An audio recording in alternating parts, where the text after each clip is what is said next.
The Lord be with you. And with your spirit. A reading from the Holy Gospel according to St. Luke. Glory to you, O Lord. Jesus said to the disciples, "As it was in Noah's day, so will it also be in the days of the Son of Man. People were eating and drinking, marrying wives and husbands, right up to the day Noah went into the ark, and the flood came and destroyed them all. It will be the same as it was in Lot's day. People were eating and drinking, buying and selling, planting and building. But the day Lot left Sodom, God rained fire and brimstone from heaven, and it destroyed them all. It will be the same when the day comes for the Son of Man to be revealed.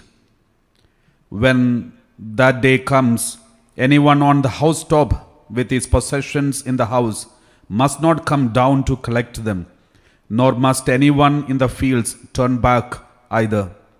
Remember Lot's wife. Anyone who tries to preserve his life will lose it, and anyone who loses it will keep it safe. I tell you, on that night, two will be in one bed. One will be taken, the other left. Two women will be grinding corn together. One will be taken, the other left." The disciples interrupted. "Where, God?" They asked. He said, "Where the body is, there too will the vultures gather." The Gospel of the Lord. Praise to you, Lord Jesus Christ. Please be seated. My dear brothers and sisters, in today's Gospel, Jesus is speaking about the second coming of Jesus, especially at the Parousia. So when we speak about this passage, that is second coming of Jesus, there are so many interpretations, theories about the second coming of Jesus. Different interesting factors about the second coming of Jesus, one of which is very famous. It is called rapture. So I don't know how many of you have heard about rapture, especially in the Protestant world, in various Pentecostal denominations. This is a very common, popular belief. They all believe in rapture. Especially in America, it is very popular because of the movies, the series of movie called Left Behind. There are so many books with the same name, Left Behind, so many series of movies with the name Left Behind. In that movie, it shows suddenly, all on a sudden, when everyone is busy eating, drinking, traveling, moving, and enjoying, then suddenly, here and there, random people suddenly disappears, leaving their cloth behind. And sometimes in the plane, the one who is sitting next to you is just disappearing. Thank God, leaving the cloth behind. And sometimes even among the pilots, the two pilots, one is taken away. Thank God, only one is taken away. So there are so many interesting factors depicted in these movies and novels. Therefore, this rapture is very famous. And the reason why many people believe in the rapture, because of a misunderstanding or misinterpretation of the Bible passage. Especially the basis for the rapture is, one of the basis for the rapture is today's gospel. In today's gospel, Jesus said like this. We read Gospel of Luke chapter 17, verse 32 onwards, 33 onwards. We read like this. "Those who try to make their life secure will lose it, but those who lose their life will keep it." Verse 34. "I tell you, on that night, there will be two in one bed. One will be taken and the other left." So, some kind of selection God speaks about. In fact, here, if you read Gospel of Matthew, Gospel of Luke and all, you can understand this selection is nothing but, it is not about rapture, but it is about selection between good and bad. The sheep and goat. Because God has already spoken about that sheep and goat will be separated. The good and bad will be separated. The weeds and the wheat will be separated. So God has already spoken about this separation at the last coming, the second coming. So here I tell you, on that night there will be two in one bed, and one will be taken and the other left. Next word, verse 34 and 35, put it together.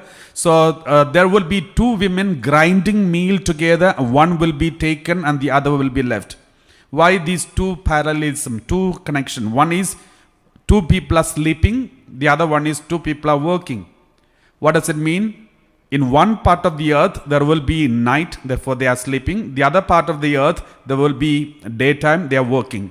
That means the coming of Jesus will happen on both sides of the earth, both sphere of the earth at the same time.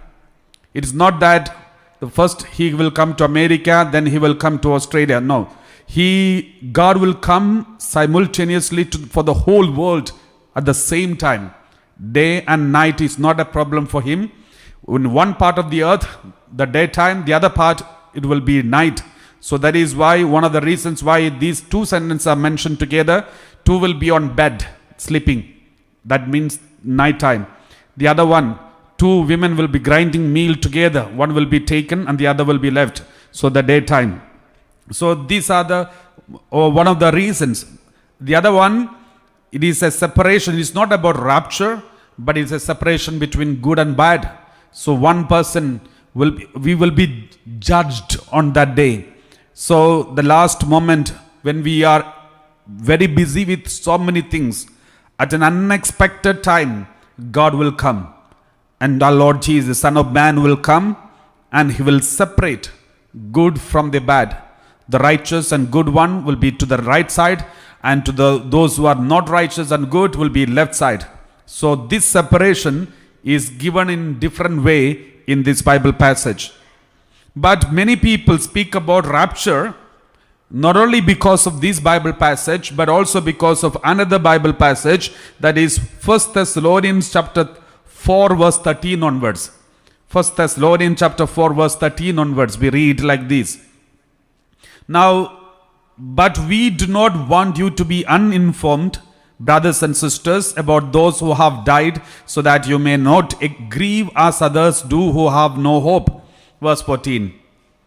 For since we believe that Jesus died and rose again, even so through Jesus, God will bring with him those who have died. Verse 15. For this we declare to you by the word of God, that we who are alive, who are left until the coming of the Lord, will by no means precede those who have died. Verse 16. For the Lord himself, with a cry of command, with a big cry, with the archangel's call, and with the sound of God's trumpet, will descend from heaven, and the dead in Christ will rise first. Verse 17. Then we who are alive, who are left, will be caught up in the clouds together. These here we have to remember, will be caught up in the clouds together with them to meet the Lord in the air. So we will be with the Lord forever. So the Protestants or many other denominations, many groups, they interpret this word caught up in the cloud. So caught up, the Latin word that is used for, some say rapere and some say repiamur. So whatever may be, from that word rapere, the rapture comes. So caught up, suddenly you are caught up and taken to the cloud. That means if you are a good person, holy person, you will be caught up so that you don't need to go through the tribulation period. You will be saved from the tribulation. So you will be meeting the Son of Man in the cloud, and the others will go through all kinds of calamity, problem, plague and sicknesses and all those problems. So this is how they interpret. But that is not exactly the Bible speak about it. It is not just a rapture. It is not about any kind of rapture, that there is a reason why St. Paul wrote this. The reason was the early church always expected Jesus to come very fast. They thought Jesus is going to come soon. That is why if you read in the book of Revelation, it is written, Jesus is coming soon. That was 2000 years ago. It is written. Even today we say Jesus is coming soon. So I had given a talk about this judgment some time back. So what is the meaning of these sentences, why this belief and all those things, which was already given in one of the past talks. You can listen to it later. But we need to understand the early Christians, they judged wrongly about the judgment, second coming of Jesus, as if Jesus is going to come within 40 years. Why 40 years? Because Jesus prophesied about the destruction of Jerusalem, destruction of temple, destruction, all the people has to run and all those things.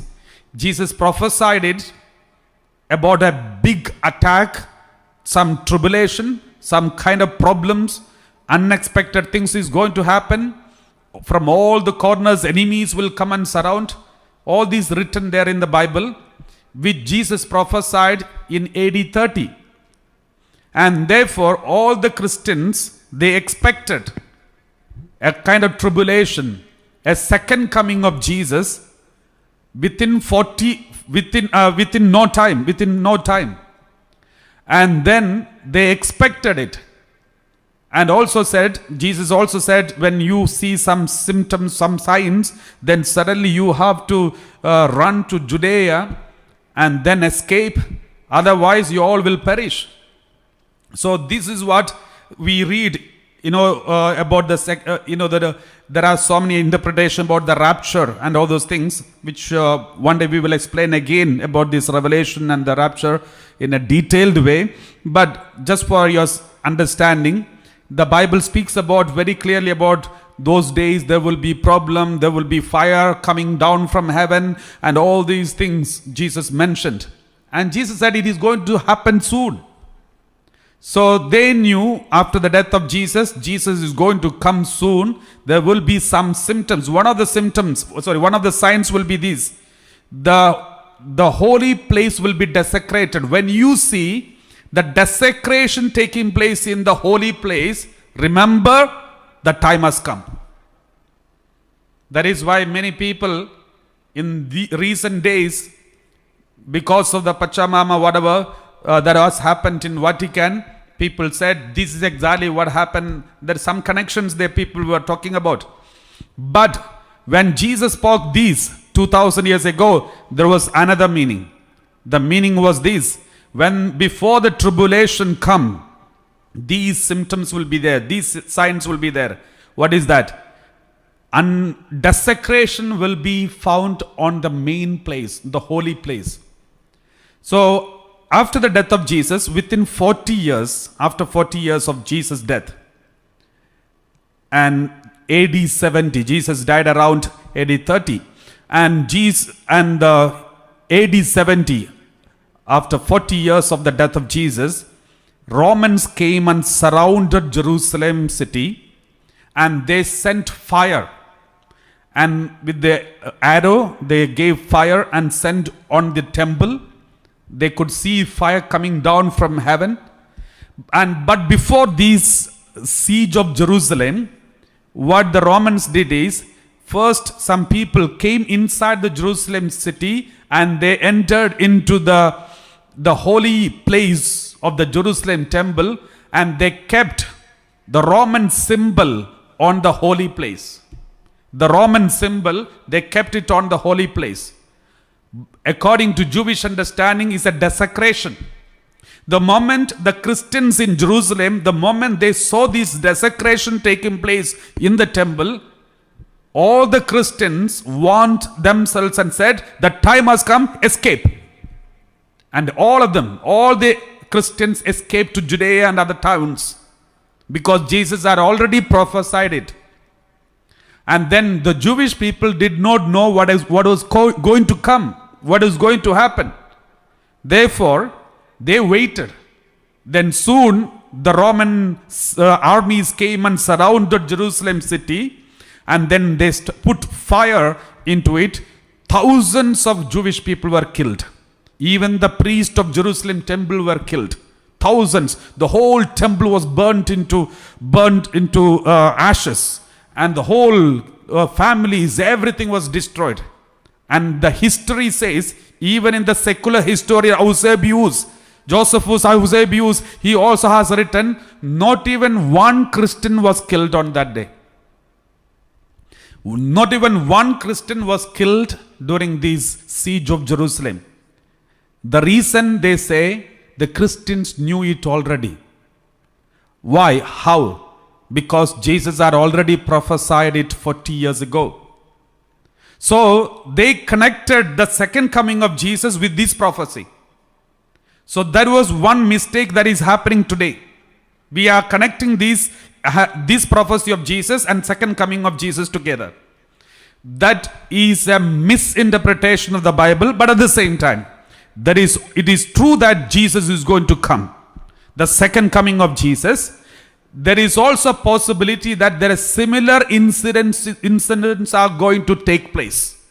There are also prophecies, there are also Bible passages about it. We will discuss about the second coming of Jesus, and the signs and reasons, the biblical support of the second coming of Jesus in another day. But this is just to understand about the rapture. Praise the Lord. So the Jewish people, the early Christians among the Thessalonians, they all knew Jesus is going to come soon. And they all wanted to be alive when Jesus comes, so that they will be taken up and separated, and they will be alive, and they will be able to see Jesus face to face, and then they can go to heaven. This is what they expected. But some people died in between. So then all the Jewish people, the family members and relatives, everyone cried so badly that these people are going to miss Jesus. They were supposed to be alive when Jesus comes back, but these people have died before Jesus coming, and therefore they will be missing the judgment and going to heaven. They will not go to heaven. That is when Saint Paul is teaching them, consoling them, saying, don't worry. Even those dead, they all will be risen. We don't need to worry about those who are dead. They are not gone. There is resurrection. That is our basic faith, because Jesus died and he came back and he showed that all the dead will be raised. So don't worry about it. If some people dies in between, don't worry. Don't think that they are gone. They are going to disappear in the history. You will never be meeting them again. So that means that Thessalonians, the people of Thessalonians, they all wanted to be alive. They don't want to experience the death. They want to be alive. They want to meet Jesus and then go with Jesus to heaven without going through the experience of death. So many people, even today, there are so many people who want to believe like this. They don't want to experience death and going to the coffin and then buried under the earth and then later go. But so they all want to go directly. So this is what expected. The early Christians expected. They thought they will be going directly to heaven when Jesus comes back. All the others will perish. We all will be taken to heaven. So that is why Saint Paul wrote this letter. Thessalonians chapter 4, 1 Thessalonians chapter 4 verse 13. Let us read once again and explain one by one every word, and then we will understand in a better in the context. Let us read 1 Thessalonians chapter 4 verse 13. But we do not want you to be uninformed. St. Paul says you should be aware of this. Don't be we don't want you to be uninformed, brothers and sisters, about those who have died. About those who have died, you should understand one important factor. What is that? So that you may not grieve as others who have no hope. The Gentiles, when they die, they grieve and they cry so badly. Just like them, you should not cry in front of your departed members of your family. You are not going to miss them. You are not going to miss them at all. Why? Continue reading. Verse 14. For since we believe that Jesus died and rose again. See, we all know Jesus died and he rose again. The same way we all will die. All of us who are alive, all of those who are dead already, all of us will die and rise again. Even so, through Jesus. Through Jesus we will rise again. God will bring with him those who have died. When at the end time, second coming of Jesus, when Jesus comes, you know what happens? We read verse 15. For this we declare to you by the word of the Lord. This we declare to you by the word of the Lord. What? That we who are alive, who are left until the coming of the Lord, will by no means precede those who have died. Don't ever think that since we are alive, we will be meeting Jesus first. Those who are dead, they will be lost. They will not meet Jesus. This is what many people thought. Now St. Paul says, don't ever think like that. We will not be the first ones to meet Jesus. Then who are the first ones going to meet? Verse 16. For the Lord himself, with a cry of command, with the archangel's call, and with the sound of God's trumpet, will descend from heaven. This is about the second coming of Jesus. With a loud voice, at the command, cry of command, with the archangel calls, and with the sound of God's trumpet, will descend from heaven, and the dead in Christ will rise first. What does it mean? All those who died until then, beginning from Adam, all those who died will rise first. They will rise first. Verse 17.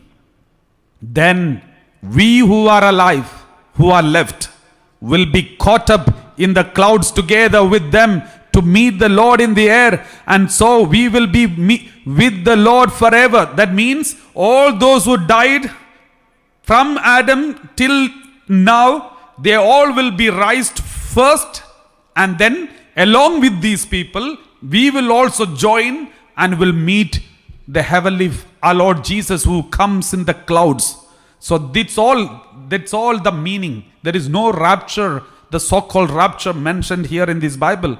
It's about the dead people will be risen, and along with them we all will meet. First they will come, the dead people who will be resurrected, and along with them we will all meet Jesus who comes in the clouds. Praise the Lord.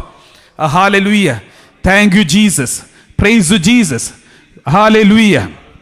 So this is one thing that we need to remember. That is why the coming of the Lord means, verse 18, let's read. Therefore, encourage one another with these words. So don't ever cry for this. Don't worry too much about the departed souls of your family members. But instead, you have to encourage each other with these words. Don't worry about the dead. They all will come back. We will meet together before the final judgment in front of our Lord Jesus. We will be given time to meet our friends and family members who are departed from our families, and meet and introduce each other, and speak and have some conversation, and we will meet each other. So don't worry about it. Therefore, encourage one another with these words. This is what St. Paul says. Therefore, we the Catholics do not believe in the rapture. We believe in the second coming of Jesus. We believe in the resurrection of the dead. We believe in the meeting of Jesus along with the risen people. And we will be meeting Jesus. Praise the Lord. Hallelujah.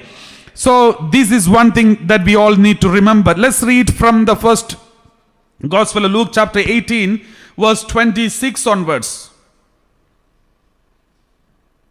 Okay, 24 onwards. Let us read 17. Gospel Luke chapter 17, 24 onwards. We read like this. For as the lightning flashes and lights up the whole sky from one side to the other, so will the Son of Man be in his day. So from one side to the other, lightning flashes. The same way the Son of Man will come in his day. When he comes on the second coming of Jesus, he will come at an unexpected moment, like a flashing of lightning. Okay, verse 25. But first, he must endure much suffering and be rejected by this generation. First, he has to die. The Son of Man has to die. Jesus is prophesying about for seeing his crucifixion. Verse 26. Just as it was in the days of Noah, so too will be in the days of the Son of Man.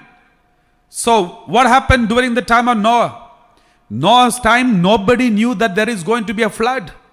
Everyone was busy enjoying, eating, drinking, traveling, having partying and all these things. They don't even think of God.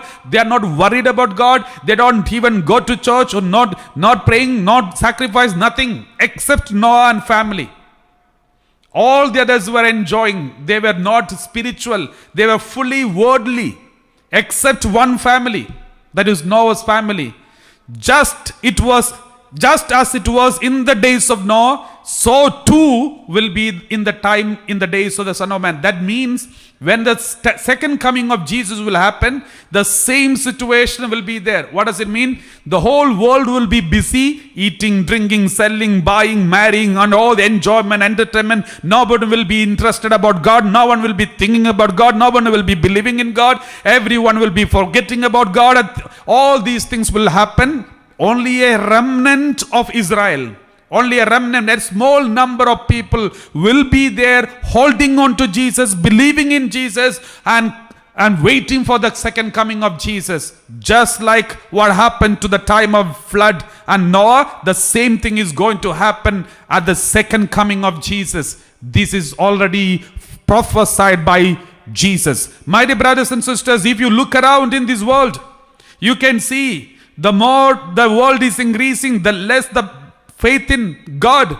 People are denouncing God, denouncing religion, and forgetting about going to the church. The churches and cathedrals and shrines are being closed down and sold for pubs and hotels.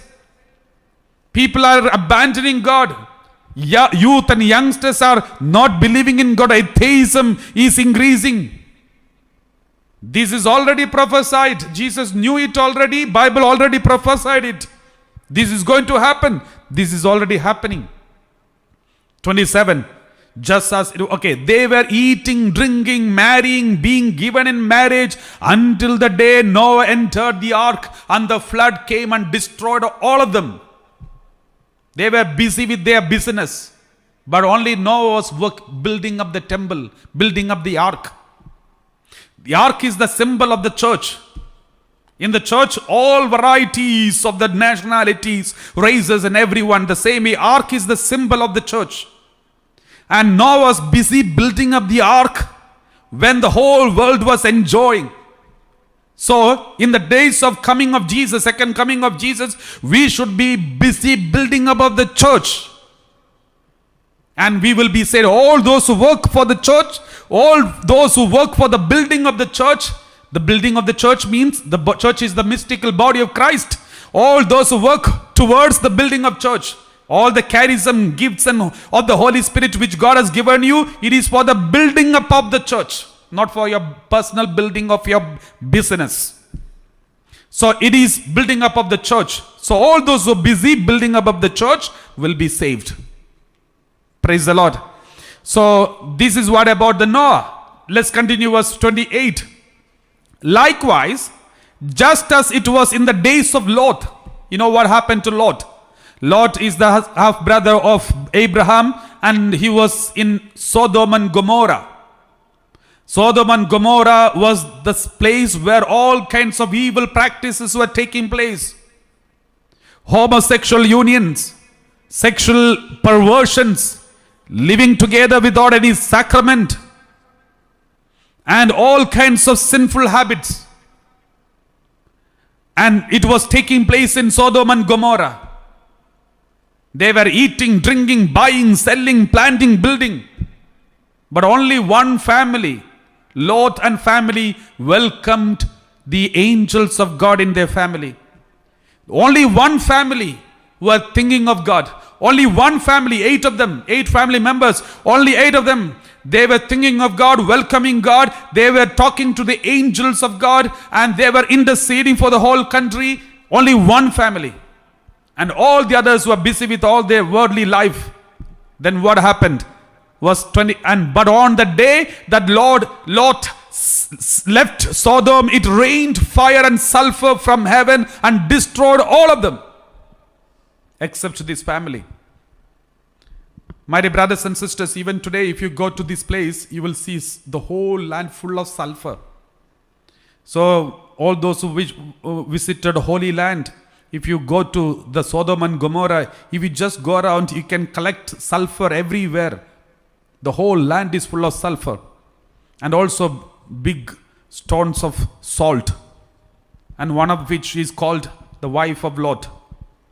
We read verse 30. We read verse 30. It will be like that on that day that the Son of Man is revealed. Just like these, people will be falling into all kinds of sexual sins, especially homosexuality, sin of homosexuality and all the other things. People will be busy with all these things, all the perversions, and everyone will be fighting for their right, and forget the real right, and everyone will be busy with their own world, enjoying, not connection with God, not thinking of God, not going to the church, no practice of the spiritual activities. Everyone will be in their world, and suddenly, just like the sulfur and fire came upon Sodom and Gomorrah at an unexpected moment, only one family escaped from that city, that is the family of Lot. The same way, the Son of Man will be revealed. Revelare, or revelation, or apocalypse. This is where the word apocalypse comes from, this word, revealed. Praise the Lord. Hallelujah. Thank you, Jesus. Verse 31, continue reading. Verse 31. On that day, anyone on the housetop who has belongings in the house must not come down to take them away.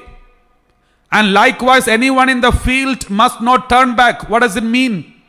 Anyone on the housetop, when you are on the housetop, when this moment of second coming happens, don't think about your belongings in the bag, but think about heaven.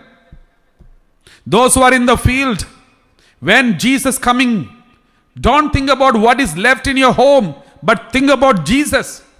Think about God. That means there is a possibility. All those are busy with the material things. At the last moment, there is no chance that you may think of God. You will think about the material things. A tree which is leaning like this. A tree is supposed to be straight. Suppose if the tree is like this, standing like this. When it falls down, it will never fall like this. It will fall only like this. Because all throughout its life, the tree is standing like this. Therefore, when it falls down, it will fall like this. It will never fall this way. The same way, all those who are leaning towards evil, all throughout your life, you are doing evil. You cannot say, okay, now let me enjoy maximum. Let me enjoy whatever I want. I'm going to enjoy it. At the last moment, when I'm going to be very old, all my hair will be gone, or hair will become white, and my health will go. The cholesterol and sugar will be there too much, and then I will go to Divine Retreat Center and attend one retreat, and I will sit for intercession, and then we'll go for maybe 5, 6, 7 confession and get rid of all the sin. Then I will be holy and I will go to heaven. This is how many people dream about. Let me remind you, it's only a dream. Because it won't happen. All throughout your life, if you are leading an evil life, at the last moment, you will not think of God, you will only think about evil. The one who is so connected to the material things, even when you are on the housetop, when you see Jesus coming, you will think of the material possessions in the bag, you will run back. So that is why the warning is already given. On that day, anyone on the housetop who has belongings in the house must not come down to take them away. You should be thinking about God. Only a person who was thinking about God all throughout his life will be able to think of God at the last moment. One day when I was speaking like this, one person said, Father, what about the thief? When Jesus died, there were two thieves. One, he was a thief, but the last moment he repented, he escaped. Then I would like to say, my dear brothers and sisters, none of us know his background. But there is also another thief. There was another thief, just like this thief, the other thief is also a thief. And he has also stolen and he was committing sins. But at the last moment when Jesus the Savior was just close to him, how come he did not repent? How come he did not even ask Jesus? One word was enough. Jesus, please remember me. That was enough, he will be saved. But he could not even open his mouth. Yes, he opened his mouth to abuse Jesus, not to ask for mercy. How come? Because all throughout his life, he was leading an evil life. At the time of his death, he could not repent. Even when the Savior was available next to him, he could not ask for mercy. He could not repent. He fell down wrongly because he was always leaning towards the wrong side. Then why the other thief? Most probably he was not leaning towards the wrong side all throughout his life. Maybe somewhere something happened, by mistake he did some mistake and is caught when he was happened to be committing a sin. Therefore he was punished. That is why we read in the Bible, the good thief, he was good all his lifetime except the last sin he committed. For the last sin, he is punished on the crucifixion with the crucifixion. But the last moment, God saved him. Why we call him good thief? Because how did he speak to Jesus? He said, Jesus, remember me when you come in the kingdom. In your kingdom, please remember me. What does it mean? He knows Jesus. He knows about resurrection. He knows about the kingdom of God. He knows all these. What does it mean? He is a spiritual thief. He's a good thief. That's why we call him a good thief. He is not close to the Bible. He is not ignorant about the Bible. He is leading a good life. Maybe some mistake, maybe some misunderstanding, maybe something went wrong in his life and he happened to commit a sin. Not all the people in the prison are guilty. Not all the people who are punished are guilty. There are so many who are innocent. Praise the Lord. My dear brothers and sisters, therefore, remember, if all throughout your life, if you are leaning towards evil, there is no chance. At the last moment, don't ever postpone your repentance. Don't ever think, okay, at the last days, after I become 80 or 90, then I will repent. And when I'm 80 and 90, when I lose my eyesight, I will stop watching pornography. And when I'm 80 or 90, when I'm not able to stand up, then I will stop running after other people. So this is how many people plan. They think and then they can repent and go for confession and go to heaven. It's only a dream, my dear brothers and sisters. Let me remind you, a tree which is leaning like this all throughout his life will never ever fall this side, but will only this side. Praise the Lord. That's why Jesus said, on that day, anyone on the housetop who has belongings in the house must not come down to take them away. And likewise, anyone in the field must not turn back. Everyone, wherever you are, just forget about what you have. Forget about your belongings and properties. Just focus only about Jesus. Only about God. No attachment to the material things. Only to the attachment to Jesus. Verse 32. Remember Lot's wife. See what happened to Lot's wife? Everyone was busy running from Sodom and Gomorrah. The whole family of them. But Lot's wife, she was thinking about the pickle she prepared at home. The meat and all the other things she kept in the refrigerator, the fridge.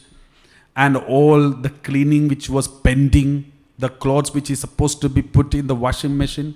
So all these things, as a woman, naturally she will have so many things in her mind, and she was thinking and just looking back to make sure that at least her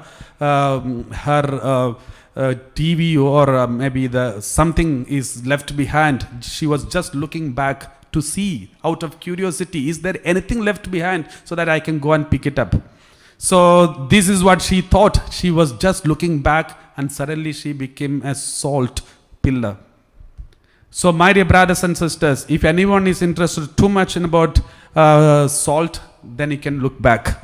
The Lord says, don't look back to what you have lost. What you left behind, just leave it behind. There are many people, even though they march forward with their holy life, in between they look back to their old life. I remember one of our team members sometime back, he was leading a very bad life, a wrong life, and evil life, but he got converted after attending retreats, and then he started leading a good life, and he started giving good testimonies, good examples, always prayerful. One hand, one rosary, another hand, another rosary, here one Bible, in pocket, one big Benedictine cross, and in his neck another cross, and he's moving around like a cross. And then I saw him one day, he was talking to another team member, and he was shouting at one, in his one hand one cross, another hand rosary. With these two weapons, he was shouting at this man, poor man, and he said, you don't know who I was. Sometime back, who I was. You don't know how many people I killed, how many people I threatened, how I used to use gun, and I used to do this, I used to die. You don't know, so don't speak to me. With these weapons, he was talking like this. I happened to hear from behind, even I got frightened. My dear brothers and sisters, he was thinking about his past, highly exalting about his past. He's turning back. But he didn't become a salt pillar. If he continues, he may. My dear brothers and sisters, this is a problem. Many people, they look back to their old sinful life. What you have left behind, leave it behind. Don't ever exaggerate and exalt it in front of poor people. By doing so, you are projecting evil more than good. By doing so, you are exalting evil, not good. By doing so, you are committing the same sin again unknowingly. It is dangerous. That is your dirty part of your life which you have to repent and renounce and reject. Why are you still carrying it on? This is exactly what happened to Lot. The wife of Lot, she was still in Sodom and Gomorrah. She was still in Sodom and Gomorrah, though she was just at the entrance of the heaven. She had escaped from Sodom and Gomorrah, but she is still in Sodom and Gomorrah. What happened to those people happened to this girl. My dear brothers and sisters, just because we are all in the church, saved people, salvation, the people who are saved need not be saved. We may be still in Sodom and Gomorrah. Praise the Lord.